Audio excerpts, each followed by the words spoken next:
Welcome to Poker Road Radio, hosted by Gavin Smith, Joe Seabach, and Bart Hanson. Poker Road Radio is the only freaking thing on PokerRoad.com not hosted by Scott Huff. Who is this guy? Hello, everyone. Speaking of Scott Huff, though, when are we getting another Donald Key visit? I need a little Donald Key fix. I'm so pissed off. He decided he does not want to do the Donald Key show on Poker Road. Really? That's right on the website, though. I know. We're taking it down because he has too much else going on. Oh, too much so else. he'll probably come and do Donald Key for us every now and then. Oh, cool. We are in the Barry Greenstein suite. This show's a fucking dumpster of course. In Las Vegas for the 5-Diamond Poker Championship. Bart Hanson with Gavin Smith and Joe Seabach. Joe Seabach making the cash here today. I know that's what he plays for, just to cash. Yeah, whoopsie fucking He had busted out. He had a Seabach. Yeah. You Now, know, Gavin, we didn't see you yesterday. Seabach, because I was out real quick. And you got out. You started that day with 34,000. Briefly, how were you knocked out? I played one hand where a guy raised to 2,400 and I flat called him with 2 10s on the button. Flop came up jack high and he bet and I called again. We blank on the turn. We went check and then the river was a king and he bet like 6,000. I made a really bad call. Hit 2 queens. So that kind of put me down halfway. I maybe had like 16,000, 17,000 left, and then I limped with the 10-7 of clubs, and the flop came up jack 8-6 with 2 clubs, and same guy was in the blind, and he'd flopped 8s and 6s. So he checked, I bet small, he check raised me, I moved in, and he called, and it turns out if I had a flat called him on his raise on the flop, I probably would have won the pot because the turn was a jack, and he probably would have check folded to my shove, but I don't know, it wasn't a bad spot to gamble, and I had 12 outs on the flop and 15 on the turn, so one of those spots. Just didn't work out. No, Joey. I hit a 7 too. That's the brutal part. Yeah. Now, of course, Joe following his normal pattern was one of the day 1 chip leaders, and then kind of was stagnant in day 2. Basically, didn't do any movement up or down, or went up and down and ended up even. I mean, I wasn't. I went up and down, and I ended up at the same spot. But there's a lot of movement in between. I wasn't unhappy with how I played on day 2. Mm-hmm. It's just the way that it broke. Sometimes that happens. And now today. Today, I'm disgusted. Basically, I don't know. Poker is what it is, and you make mistakes and you lose your focus for 15 seconds. In these tournaments, I mean, as you get down to the winner in the final table, obviously, you lose your focus for 15 seconds. It's over. It's gone. So I'm disgusted. I came in with 125 and immediately lost a couple pots, got down to like 80, and then just kind of was at 80 for like 2 or 3 hours and just grinded and fought and stole when I could and laid down when I had to and was really happy with how I played. And then I played a hand just completely, stupidly, nonsensically, and I think it was influenced just by being in a bad mood. I think that I lost my focus off the poker table, and then I took it to the table, and that was it. I played a hand terribly, and boom, I built it up to about 200,000 finally. So I had some chips, and then I blew it off. Well, we must talk about the hand. Are you kidding me? Well, I mean, it's pretty easy. I mean, basically I just called, a raise with an ace-7 suited. The big blind also called, so there were 3 players, and the flop came down ace-9-8. And I checked, the big blind bet out, original raiser folded, and I decided in my infinite wisdom that it made sense to move in this spot, which doesn't make sense at all. It's just a terrible play. It's a fucking massive mistake. And, you chalk it up to losing focus for literally 15, 20 seconds. And that's what I did. I shipped it. The dude checked his cards again. And the second he looked down at his cards, I knew he was checking to see if he thought he had what he had. So the second he did that, I knew I was fucked. And he flopped 2 pair with 8s and 9s. And that was it. I bricked out. I wasn't able to catch up and make a bigger 2 pair or anything. And good job, Joe. Did Barry punch your face in? No, I haven't talked to him yet. But there's really nothing to talk about. I mean, Barry Greenstein. It's just a huge mistake. There's nothing else to say. You lose your focus. You get focused. But he typically likes to yell at you when you make I'm mistakes, sure right? he won't yell at me today because I'm in a bad mood because I already know my mistake and I'm already in a bad mood from being in a bad mood that put me in a spot to do something bad. A bad mood that is caused by a bad mood must be a really bad mood. Exactly. Now it's a monumental uber bad mood. It's a monumental mistake because when you make the shove, you're committing too much. Where a guy's only going to call you when you beat. Is that what you're thinking? It's just there's no part of it that's good after the flop. I'm fine with calling before the flop. I have no problem with that. Both the players have a lot of chips, so if you happen to flop. How much was the raise before the flop? 18,000. You know, I have about You only had 220. 200? I had the 220 same. or so. I was thinking the same thing, Gavin. Well, the only problem I had fine was with that the you were in raise. the small blind. I think it's kind of marginal. Well, I'm in a small blind, so I don't have to call 18,000. You know. I And know, that's but why I mean, call it's so difficult 15,000. to play that hand from out of position, I think, as opposed Eh, to. I'm fine with the call. You know, I mean, I played those kind of hands in that spot. It's just, you know, a stupid play. I mean, you're never gonna get called by a hand you have beat. I think that you can play that hand out of position, providing that you're not going to go broke if you flop top Flop an pair. ace. Right. Well, normally I wouldn't. That's what's so frustrating. Oh wait. Oh. You know. Normally it's not a play I make. I mean, obviously, when you check any bets, you can make a decision to call. You can even make a decision to fold. You know, I mean, the table, I was having my way with it at that point. I had built up to 200,000, You'd 220. easily make the decision to fold. So easily could have made a fold, you know. So, I mean, that's really what I should have done. And unfortunately, I made the worst decision, which was get it in there, make sure that you'll never be called unless you're crushed. It's not like ace-6 is going to call me. It's not like ace-4 is going to call me. Right. It's not like king-9 or any of these hands. I mean, it's not going to happen, you know. Pretty much, you're never going to get called by worse, and you're almost never going to get better to fold. Yeah. You might get like ace-8 or ace-9 to fold. Maybe. But, or Well, no, No, that'd yeah, be you're top thinking of that. No, maybe you might like get ace ace-10. Ace-10. Yeah, it's Maybe just ace-10. Yeah. there's nothing else to But say. even then, it more looks like you're on a draw than you're on a hand. So Right. even those It's hands just are a terrible play. There's no defending it. Is an Yeah, it's atrocious. But it's You're not right. even. It's honestly embarrassing. It's not even a play that I would make That's at like a this Raymond point in my Davis play. career. Yeah, it's definitely. When we have Ray on, we can talk to him about it.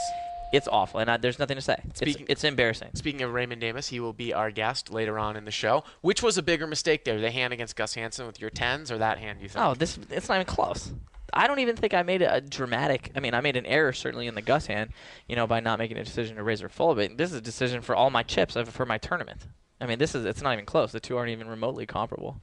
Jordan Rich in first place, 1.238 million. Matthew Castorella, 1.184. Gus Hansen, 1.1.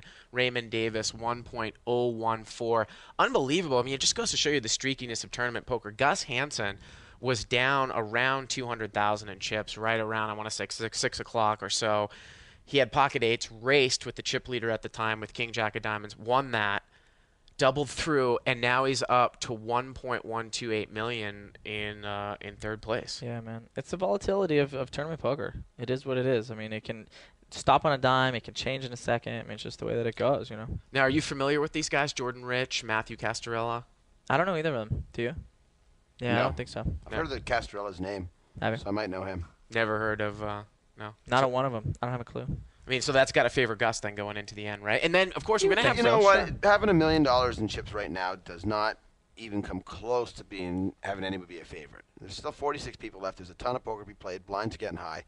You know, the winner could basically be anyone there. And well, it's nice to have chips. It by no means makes you even close to being a favorite. Right. Now, we're gonna talk to Raymond Davis about this when he comes in, but Right. I want your opinions ahead of time before he comes in here. What is the deal with him? Do you think that he can tone it down a bit where he can make it through, you know, a 6-day tournament? Right. He'll learn it eventually, hopefully. No, I won't. You don't think so? I've known Raymond a long time. He's been around for a long How time. old is Ray? He's in his 40s. Is he? Yeah. Wow. He's like 44 or something. You But know- he's just not gonna tone it down, and he's just going to make huge mistakes. Like he played a hand yesterday with the E-Dog. And Eric came. We did some bowling last night, and Eric came and he told me about this hand where Raymond raised pre-flop, and Eric called him 2 6s, and Raymond had the ace king of clubs, and the flop came down a 6 with 2 clubs, and I think it went check on the flop, but on the turn, Raymond checked. Eric made a big bet, like a decent sized bet. Raymond called. River was a complete brick. Raymond checked. Eric bet 40,000, and Raymond insta called with ace king high. Like it was like I can't even have to think about it. he insta called him with ace king high, and that is the type of shit he's Wow. gonna do. And you know, you just can't do that. You just You- can't do that. And everybody knows that Raymond's gonna do that, so they're gonna get more and more value out of him. Right. You would think he would figure it out, though. I mean, the only person. I mean, I just compare it to myself. In the beginning, I played exactly like Ray, just out of my mind. But then you pare it down a little bit. You realize that not only can you effectively attack people better, but you also understand the game a little bit better. I feel like some of that crazy play comes from, literally not knowing what to do in spots. So you just fire. Maybe I'm wrong. I didn't realize that Ray had been playing that long, but I guess he has. Yeah, I think what Raymond's problem is that he plays the 2 cards that are in front of him, Right. and he really doesn't care that much about what other people have or ever make an effort to try to figure it out. Yeah. Well, Joe, I mean, even though you didn't, you're not going to win the tournament, you did cash. I know that's no consolation, but speaking of people cashing, Bringing you the biggest stories. Or, well, whatever we could find 10 minutes before the show. Poker News! Beth Shack with her first WPT cash ever. Are you? This is the poker 61st news? Is place. this a joke? How's that poker? No, This is a joke. That was just the one thing. $28,000. Beth Is this a Shack. joke?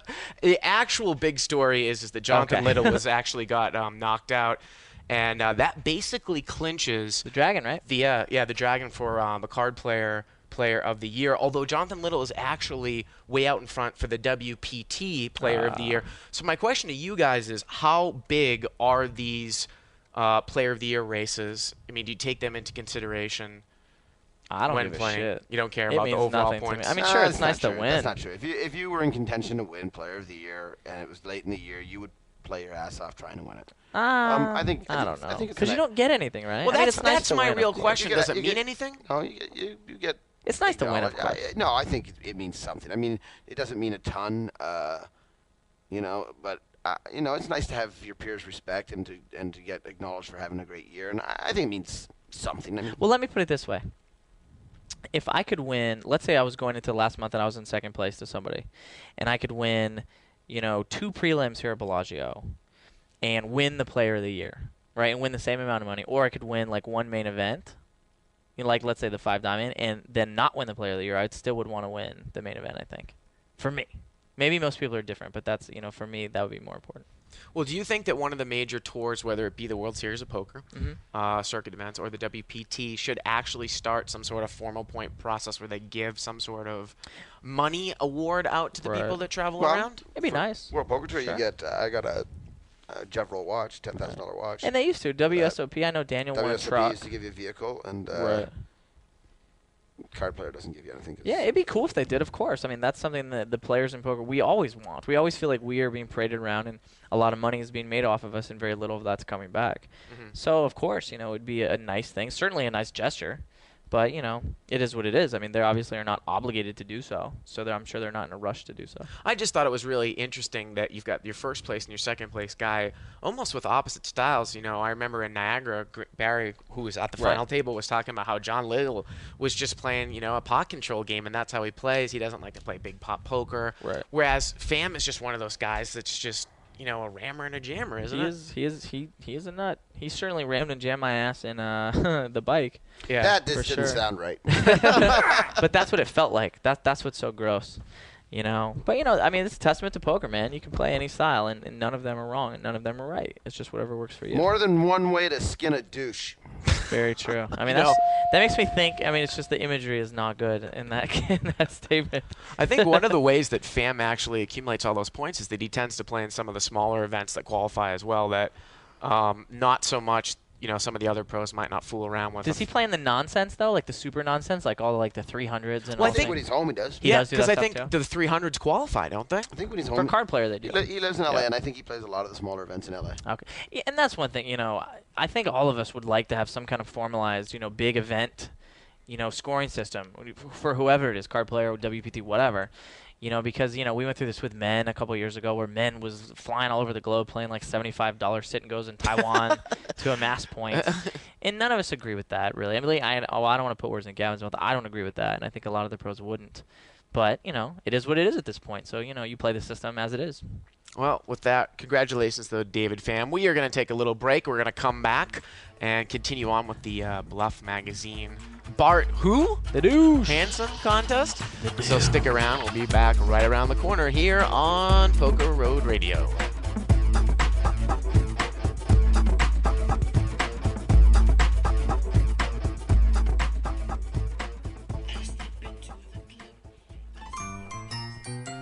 Like Poker Road? Of course you do, but that's not all, kids, because the PokerRoad.com travel team also brings you exciting video programs.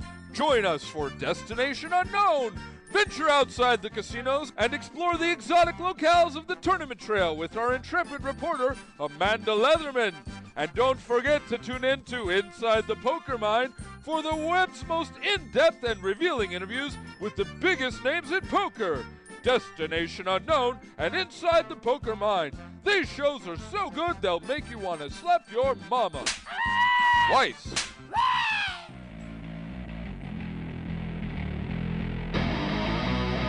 I call you, fatso.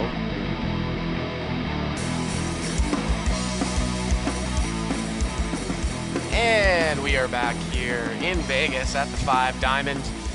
We're going to go into, seems what is a popular little segment we've been doing this week, the Bluff Magazine Name a Nickname for Bart Hanson contest. I'm gonna let Gavin pick this one because I picked yesterday. Now, All right. I showed you guys a picture, and this was actually submitted from David Court.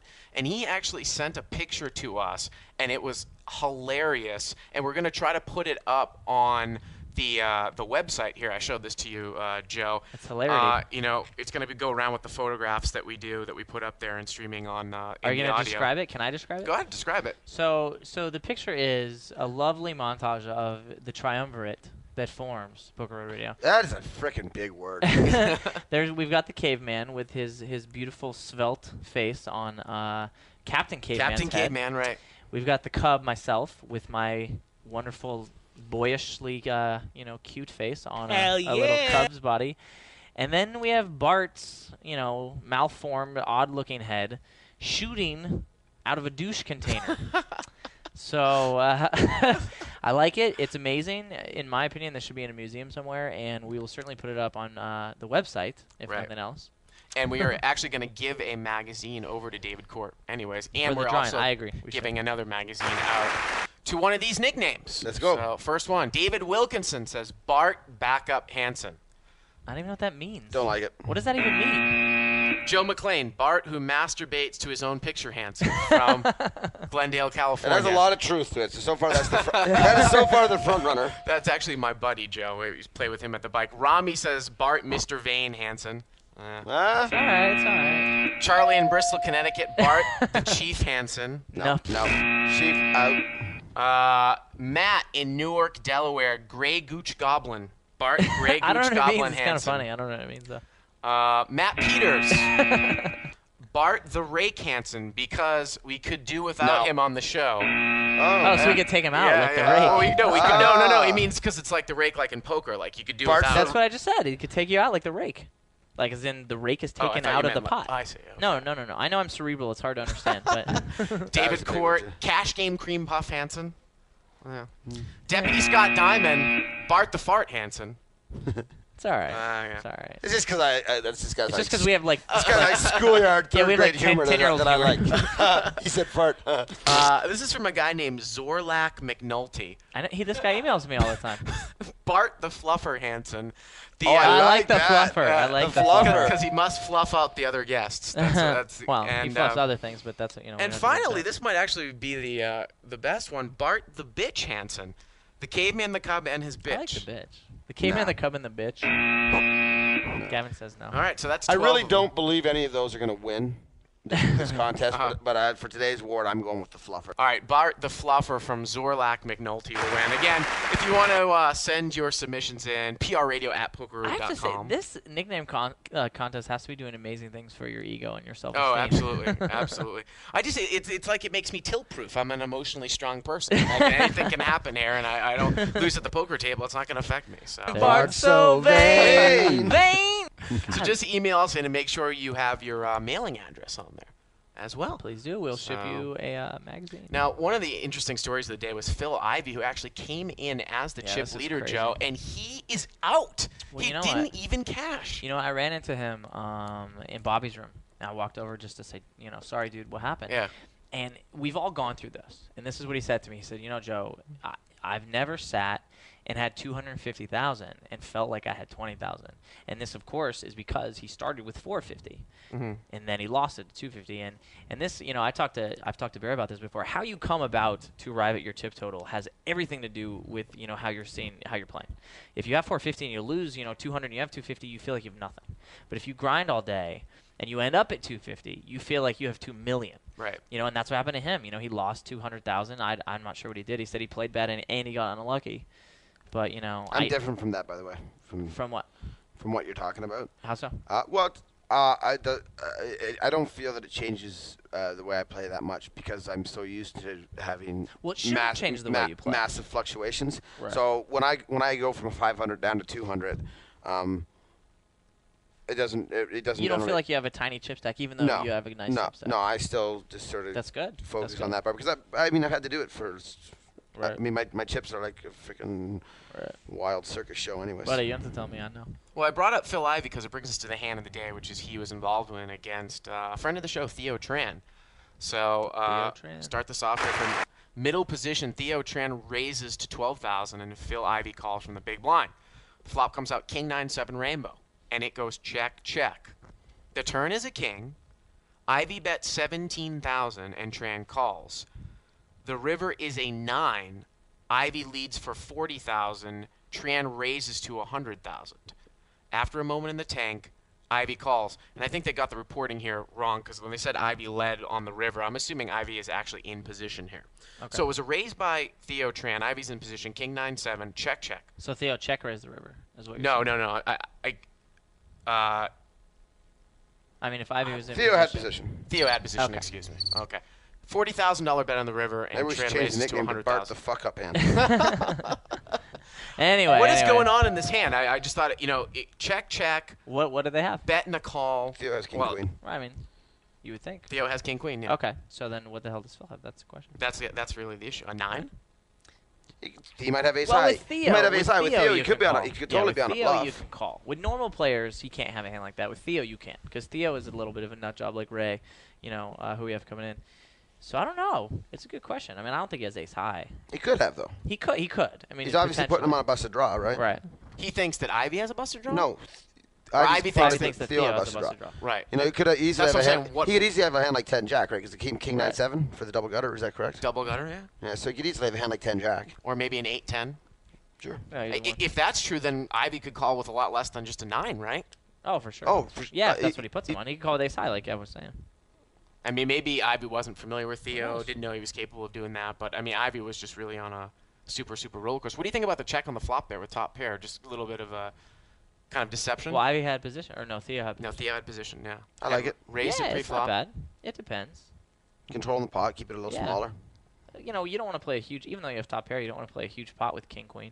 Mhm. In that It's a spot. real certainly. uncomfortable spot if you bet that flop and then Yeah. Phil check raises you. Yeah, what are you gonna Yeah. do with that? You're What are you gonna do with that hand? you're out there in no man's land. So you can, by checking it, you can contain that pot a little bit better and not have to play a massive pot with a great player. And then the turn comes a king, and now he's comfortable, and then he's going to wait, and he waits till the river to raise. Interesting stuff. That was a hell of a piece of work. If you want to send phone calls in or voicemails, I'll find out what he had. I'll talk to Phil about it when I see him downstairs. 1-800-836-7623, 1-800-836-ROAD. We've got a phone call here through a voicemail. Let's get to it. Hey guys, what's up? It's Chris from Boardman, Ohio. Called in a couple times.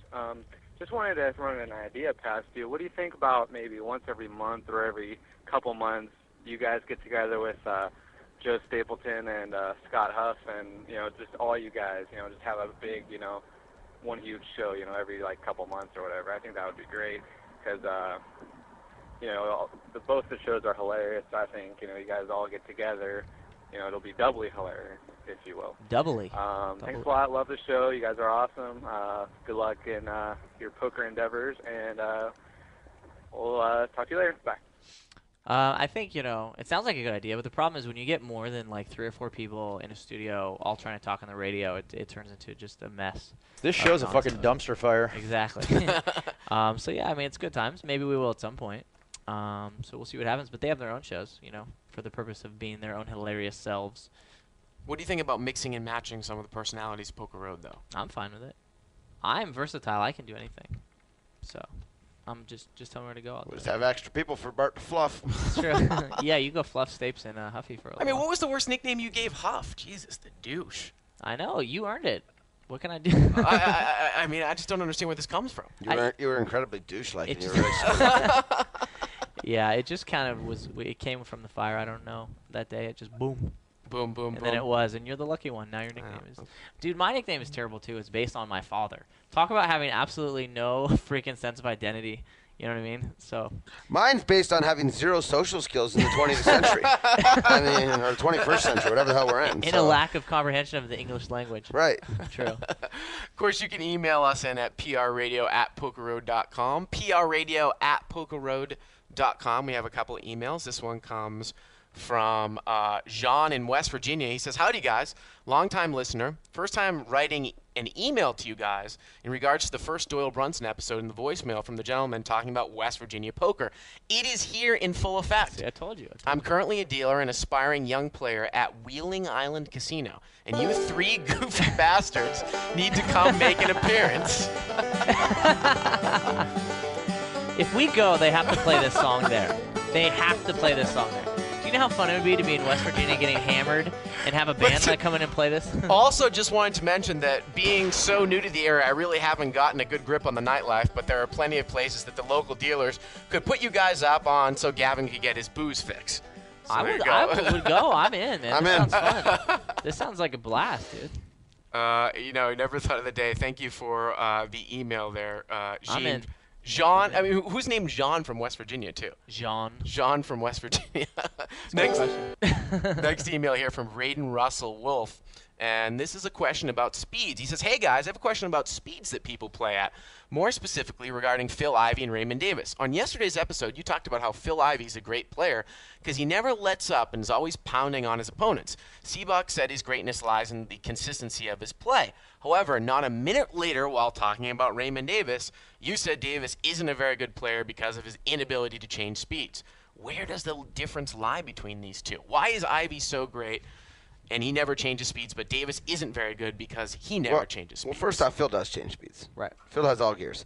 Second off, Phil is a much better player and can read situations a lot better than Raymond can. So therefore, he can play a lot more marginal hands and marginal situations, because he's going to be able to get a lot of extra value out of his hands that Raymond will not be able to get because he doesn't have the same field and same read. Right. Yeah, and that's exactly it. The difference between Raymond Davis and Phil Ivey is you get all of Raymond Davis's chips when he has an overpair and you make a straight on the turn. And Phil Ivey folds his overpair when you make a straight on the turn. And Gav said it perfect. It's table feel. You know, I'd never played with Gus before yesterday, and I played with him, and it's amazing, the table feel. He just knows. He just knows when he's beat. He knows when he's ahead. He knows what he has to bet. Phil is in that same category. And I mean, I don't hate Ray's game like a lot of guys. He just doesn't have, he doesn't have that feel. He rams and jams, and if you haven't beat, he's going broke. That's the end of it. I mean, there is no middle ground. And you don't think he's ever folding like a top pair, top kicker, or an overpair type hand? Unless it's some I'm crazy sure action. He has, sure, of course. But the difference is he doesn't have the ability to consistently And it'll cost know when him. he's in that spot. It'll cost him a lot more money to figure out his hand's bad. Right. He may end up folding it, but he's going to spend a lot of money along the way. Yeah.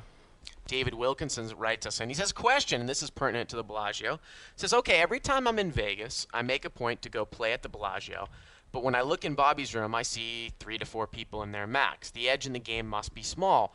Why would anyone want to play that game? To me, it would be just like kind of passing the money back and forth.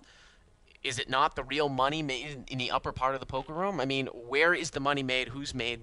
This is kind of a question that comes up all the time. It's not really a question that we didn't know the answers to either very much, We don't play in the game. But the guys in the big game all have a lot of ego, and they want to play against the best, I think, and play the highest limits. Yeah. So. Yeah, I mean, there aren't people that play that game, and it's hard for them to move down, because that's the game they play in. And there are winners and there are losers. There are people that do better and there are people that do worse. And just because the public isn't privy to that knowledge doesn't mean that it's not true. So there are people that do better. I mean, there's a reason that Chip, and Doyle have been considered the best forever because they have, kind of fought the test of time, and they have beaten all comers for a long, long time. So everyone's not the same in that game, although you may think so. Now, a lot of people know that sometimes you sit behind Barry, but you've been into Bobby's room quite a bit, would you say? Yeah. So, I mean, do you have any interesting stories or some of the things coming out? I mean, not specifics, but you see some of the same patterns of people coming in and coming out. Yeah, I mean, you see different people do different things and different things, and different people have different weaknesses.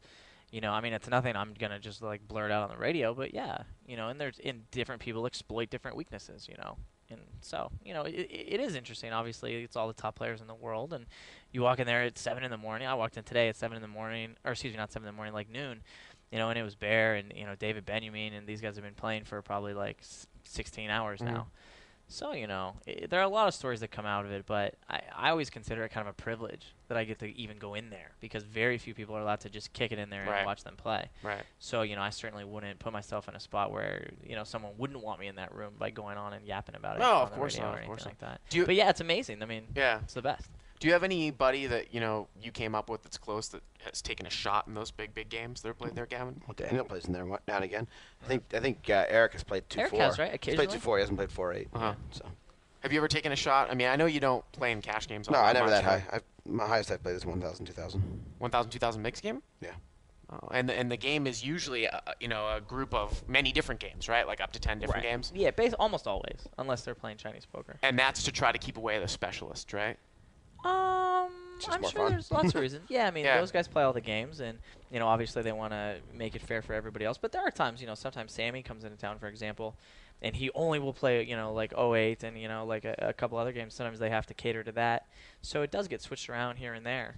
But yeah, basically those guys just play all the games. They want to play all the games. They get bored. Well, with that, we are going to take a little break, and our guest, I've been looking forward to this all day, Raymond Davis. Very, very entertaining guy, a little bit cocky, but confident. So we'll see what he has to say right around the corner here on Poker Road Radio.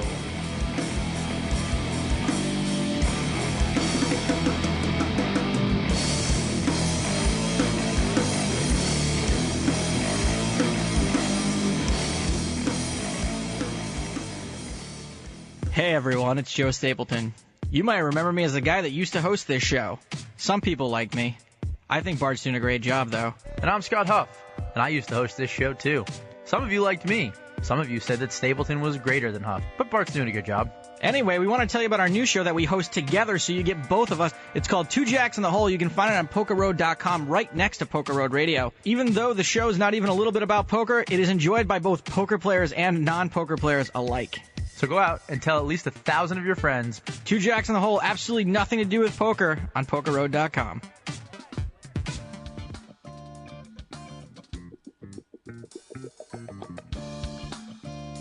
I hit all my basketball bets today. I knew I should have parlayed. I hit all four teams. I could have bet like 300 on a 14 parlay. Really got paid.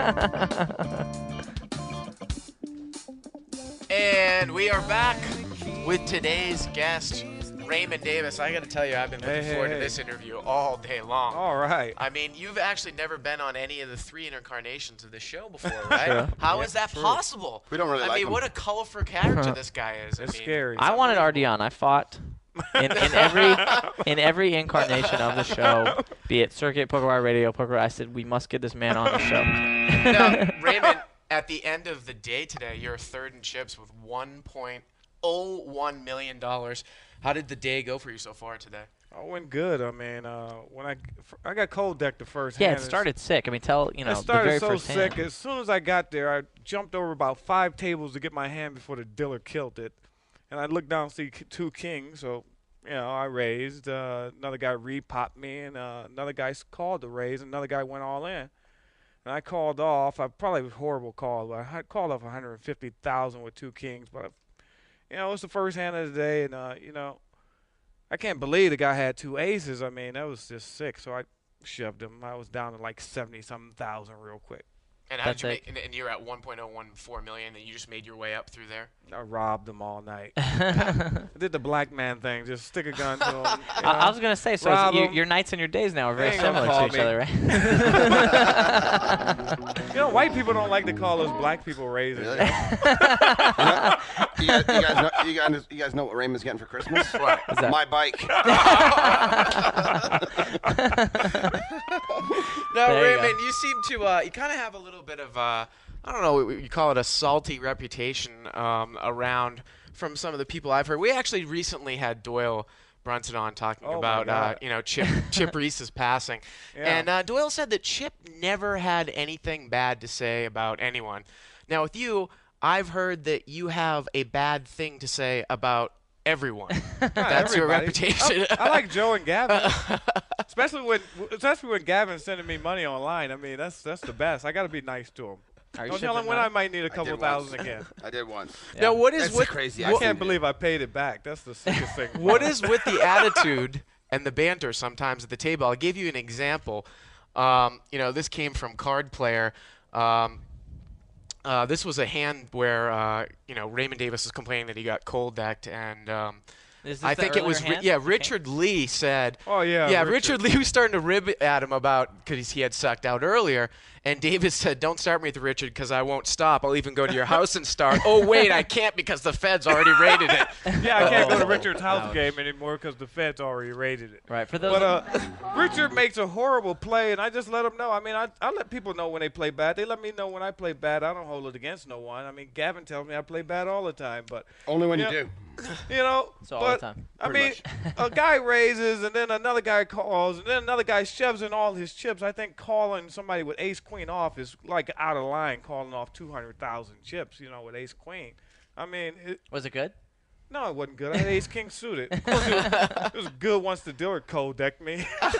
Right. But I don't mind race talking. don't worry, I mean, bust Richard a couple hands later. I got him. Actually, I got him later. somebody told me too that Ray, sometimes, and you can respond to this too, is that sometimes you get into like heated conversations or you might rib somebody, but people have seen you actually go back up and apologize after the fact. Unlike some other people who are actually sincere about their miserable behavior at the table. Right. It's all in the heat of the moment. I mean, we're playing for a lot of money. I'm a very competitive person. I don't like to lose in anything. If we're playing hopscotch, I want to beat you. That's who I am. I mean, I want to win in everything, checkers, dominoes, whatever we play. I'm super competitive, and I don't hold it against no poker players. I love them all. Chip was a great guy, but I'm Raymond Davis. I'm not going to change myself. I like to be one of the baddest boys in poker. I mean, it helps the reputation. You get still more blinds. True. Yeah, my friend Shirley Rosario, she runs a website called yeah. Poker Shirley. Babes, Ooh, and I my gotta favorite. I gotta quote this website, and this was yeah. about the Raymond Davis profile on our Yeah. website. Many of my profiles are on players that I respect as a player or person, or both. I think I learn from each and every player I come across. Sometimes I learn from a player that I don't particularly care for at all. This is the case with Raymond Davis. I figured that we could do each our separate. We could do our battle separately, and hopefully if I ever sat with him at a table, it would be a final one. That never came. At the Legends of Poker in 2003, I sat with him for the first time in an Omaha high-low satellite. I thought this would be the first time for me to scope out the competition. I found his Omaha play a little above average, his tournament play better than average, and his personality way, way below average. I was trying to get a date from her, Well, it I was sounds like setting you her up. impressed her. I was priming her up. I mean, Shirley's. I mean, she's a nice girl, but I mean, she's not that talented in poker. I mean, I played with her in the shoe event at the World Series. She played pretty lousy, but you can't judge a person on how they talk to you at the table or whatever. You don't know how a person is off the table. I mean, Phil Helmer's a prick at the table, but I love the guy off the table. He's the nicest guy in the world, and he picks up all the checks like he's supposed to and everything. Now, you had a similar type of, situation going on this April in the WPT Championship, where with 54 people What are you left, laughing about?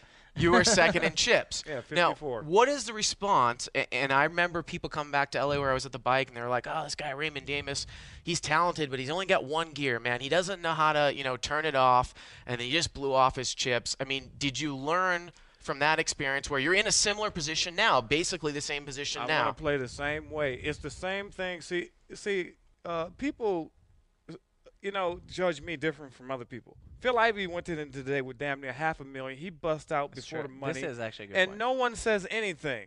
But when Raymond Davis has a blow up, it's Raymond Davis blew up. I mean, the 25K, they got to remember, I came in the first day. The first cold deck was I got 2 queens. I raised. The guy smooth called me out of the blind. The flop came ace, 3 queen. We got it all in. Now, how do I know who the guy got 2 aces? You talk about all these damn cold decks all the time. You were supposed to be out of the damn 25K long before that when you made your monkey call against me. Gavin, that's 2 years ago. We're talking about this year, brother. You got the wrong year. I'm still mad. But you're talking about all these guys playing so bad against Gavin. you. You make as many bad calls in poker as anybody I've ever Gavin, seen. I have admitted that I have made a lot of bad plays in poker, and I have fessed it up to him. It's a horrible call. It was a horrible call. What's the against hand? you. I'm not familiar with the hand. I had 2 sevens, and Gavin was raising every hand, running us over. He raised the last 15 hands. So how do I know he woke up with 2 queens? So I decided to play back at him with 2 sevens. He min raises me. He min raises me with 2 sevens, and I shove. He was out, already and he short. 25,000 more. Then He was real short. No, Real short. well, after the 2 raises, he had about 17 after Real the short. double raises. Right. But I ended Gavin Smith's championship. He ended mine a couple of years ago in the World Series. I'm pretty sure he remembers that. When who won that year? The main event you're talking about? The last one Raymer. held the venue. Yeah, Raymer won it. Yeah, Raymer. I went in the bathroom and puked when he showed me that 5-6, and I. No, you've been around, a long time. You guys have played with each other before. How would you rate Gavin's play? I mean, how would you rate Raymond's play? How would I rate Raymond's game? Raymond's gay? Raymond's gay. Shit. We're starting rumors here. It's out now. I think that Raymond is prone to just Destruct. blow his chips up. I think it's very, very difficult for him to go through a 7-day tournament and get there because he's just gonna make some wild fuck up along the way. That's why I always try to end them in 4 days.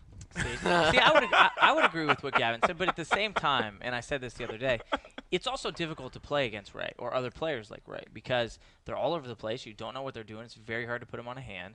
So, while it's kind of that situation where you want to hang out and hope, that he makes a misstep and he blows himself up, it's still, you can't argue with the fact that it's difficult to play against him. Ray is one of those guys that is difficult, to get in spots because you don't know how to put him on a hand. You don't know where he's coming from a lot of the time. Now, obviously, your style is you're playing to accumulate as many chips as possible. Right. You're playing to win. But, I mean, do you not believe that there are stages in the tournament where you're supposed to slow down? Yeah, on break. Excellent answer. Excellent answer. I slow down on break. I walk away from the table and go to the bathroom, I shake it twice. Sometimes I even wash my hands, So how do you guys Depends on how I'm running. How do you guys counter a style like that, then? I mean, you must run across it all the time, right? Well, I play a similar style. I'm probably a little less crazy than Ray these days. But I play the same style. What do you do? A lot of times you play a more straightforward game. You trap his black ass. That's Right. what you do. Yeah. Oh, I'm so glad we're so politically correct on this show. See, I love it when they're waiting to trap me and I'm just stealing their blinds. I mean, I haven't saw a good hand in 4 days in this tournament. So Well, so far you've come in and you've talked about how you had kings the first hand, They you had got- queens they got another crushed. hand, you had ace king no, suited another hand. and I Wow. lost them all, Gavin. That's the scary part. I only win with the bad hands. People never say nothing when I get squashed with my big hands. I flopped 2 sets of kings today, and I lost 2 pots bigger than $250,000. I flopped, and I'm still in That's there. sick. People don't know how I just come back. At the World Poker Tour Championship, I was down to nothing. I came all the way back, got all my chips in there.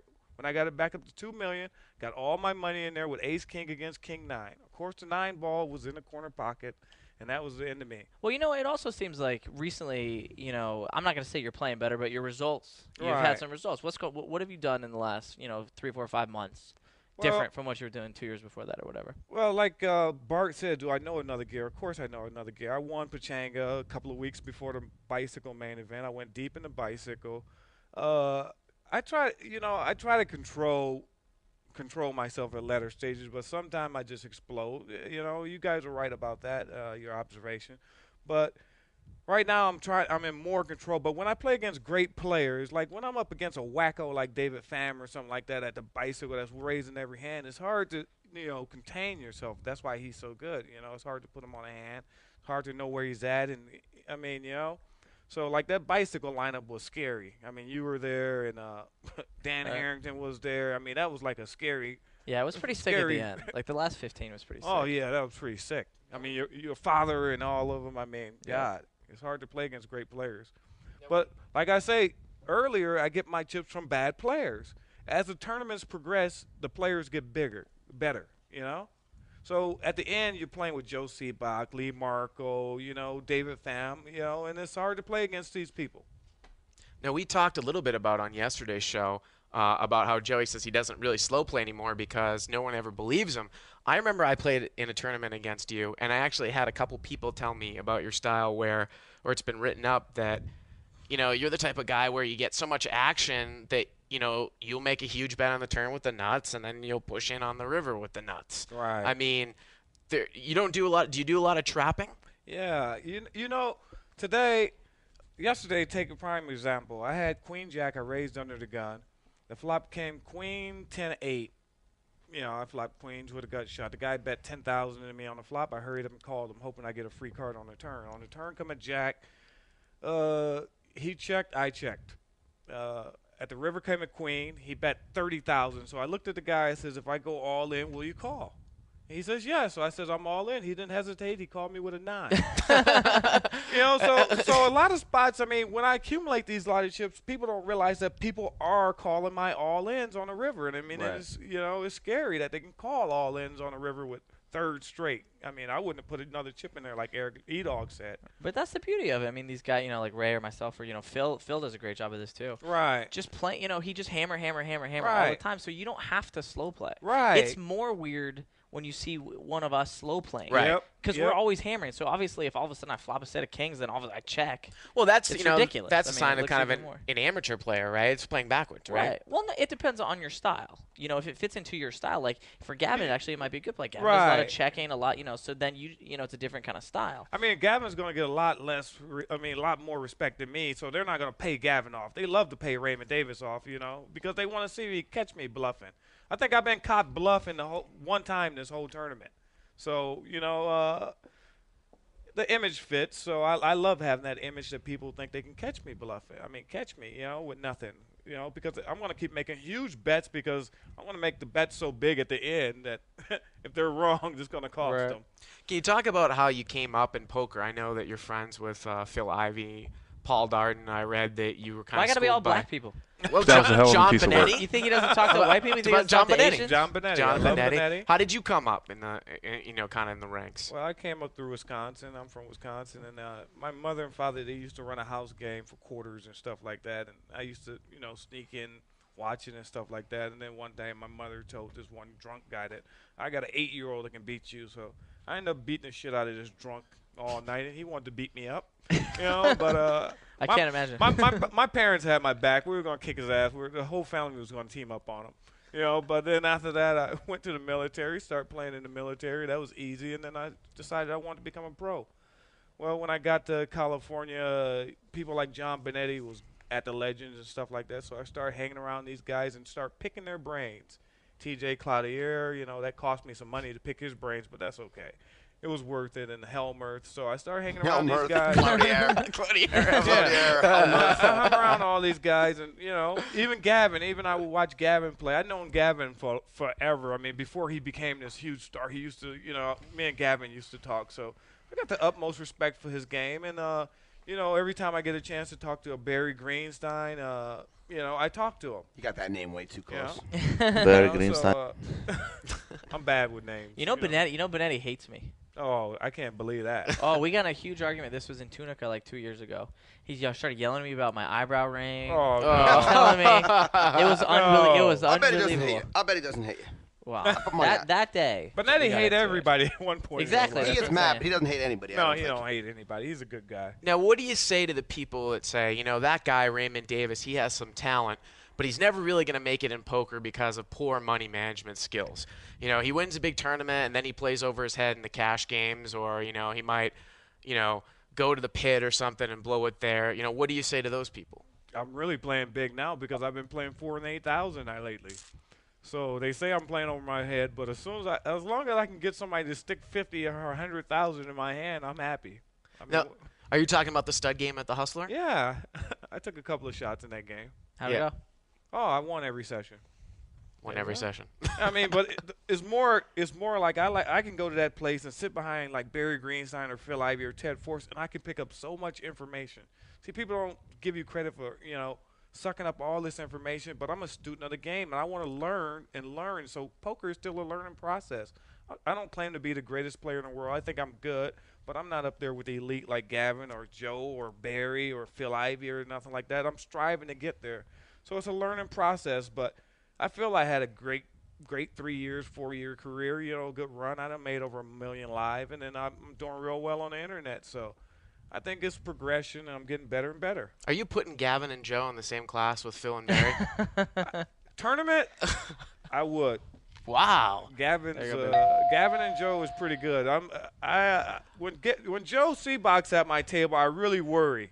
I try to that, baby. Watch out, get out of his pots, and Gavin, I stay out of his way until Gavin gets real short, and then I want to play against Gavin. But if he got like 50,000 or 100,000, I'm staying out of his way. But when he gets down to 10, what you got left, Gavin? 25,000. That's when I can gamble with Gavin because Gavin, he's a super dangerous player. So, I mean, if he accumulates chips on you, you're in trouble. You're at his disposal. So, I pick on Gavin when he has no chips, but when he got chips, I'm never going to play a big pot with him. I'm getting you back. No, you're even. 2-year grudge. 2-year We're grudge. even. You got me when. What's his name again? Raymond? Raymond. What's his name? Wrangler? The Wrangler. Where is that guy anyway? Greg Wrangler? I haven't seen him in a while. So what happens if you go really, really deep here over the next 2 days? What's next for Raymond Davis? You score big here. You're playing the big-time tournament circuit anyways. Right. You're going to place in some more cash games, take some shots. I mean, what's going to happen? I'm not putting up another dime of my money in a cash game. So you strictly play on people's money. I'll take the under on that. Other people's money. I'm never playing live unless it's other people's money. Well, that's interesting. I mean, some pretty crazy I got better stuff. things to do with my money. I got to give it to the women and stuff like that, There's good crap games all over town. You think I'm going to waste my money on a good poker game? Well, Raymond, thanks for stopping by, and good luck tomorrow on the next day. Thank you, Raymond Davis here in third place. We will be back here to wrap things up right here on Poker Road Radio. All right.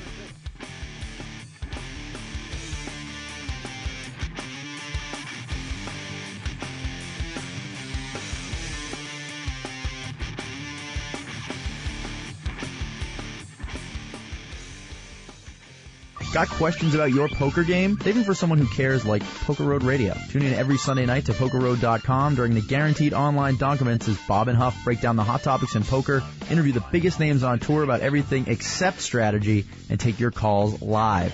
Heard of the 50-50 rule? You ain't heard nothing yet. Want to know if a pro's busto? Well, they probably are. But call and ask anyway. Maybe we'll get someone to call in and confirm it live. It's a poker forum over the airwaves. Come flame away on the Lord's Day. Big Poker Sundays with Huff and Bob. Sundays at 7 p.m. Pacific, 10 p.m. Eastern on PokerRoad.com.